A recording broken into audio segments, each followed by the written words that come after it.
கிறிஸ்துவுக்குள் என் அன்பு தேவ பிள்ளைகளே, கர்த்தர் உங்களை ஆசீர்வதிப்பாராக. இந்த ஆத்மீக யாத்திரை நிகழ்ச்சியின் வாயிலாக உங்களை சந்திப்பதிலே மிகுந்த மகிழ்ச்சி அடைகிறேன். உன்னத பாட்டு 4ஆம் அதிகாரம் 7ஆம் வசனத்தை நாம் வாசிக்கலாம்.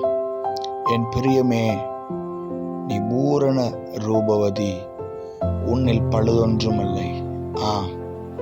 நம்முடைய கர்த்தராகிய இயேசு கிறிஸ்து நமக்காக ஜீவனை தந்த தேவன் நம்மை பார்த்து நம்மில் பழுதொன்றுமில்லை என்று கூறக்கூடியவர்களாக நம்முடைய வாழ்க்கை காணப்பட வேண்டும்.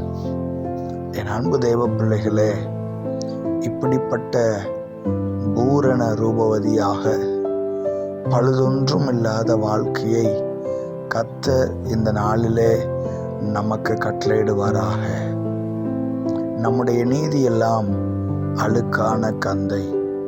ஆகவே தேவனுடைய நீதியின்படி நடந்து தேவ சித்தத்தை செய்து தேவனுடைய விருப்பத்துக்கு கீழ்ப்படிந்து நம்மை நாமே தாழ்த்தி ஒப்பு கொடுத்து நம்மில் கர்த்தருடைய கண்களுக்கு முன்பாக பழுதொன்றும் இல்லாத மனிதர்களாக வாழ்ந்து இந்த பூமியிலே ஓட்டத்தை ஜெயமோடு ஓடி முடிக்க கர்த்தர் அனுக்கிரகம் செய்வாராக.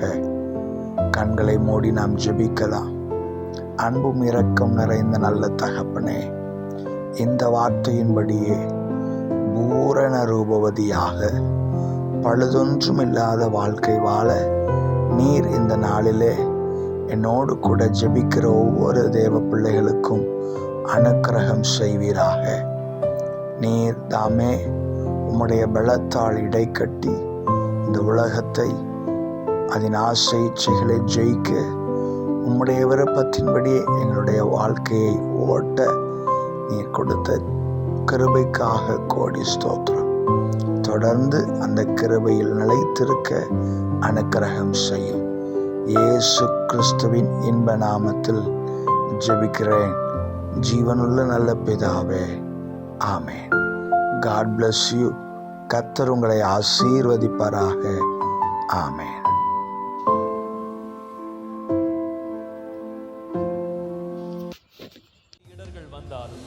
எத்தனை இடர்கள் வந்தாலும் எதுவோ என்னை அசைப்பதில்லை. எத்தனை இடர்கள் வந்தாலும் எதுவோ என்னை அசைப்பதில்லை.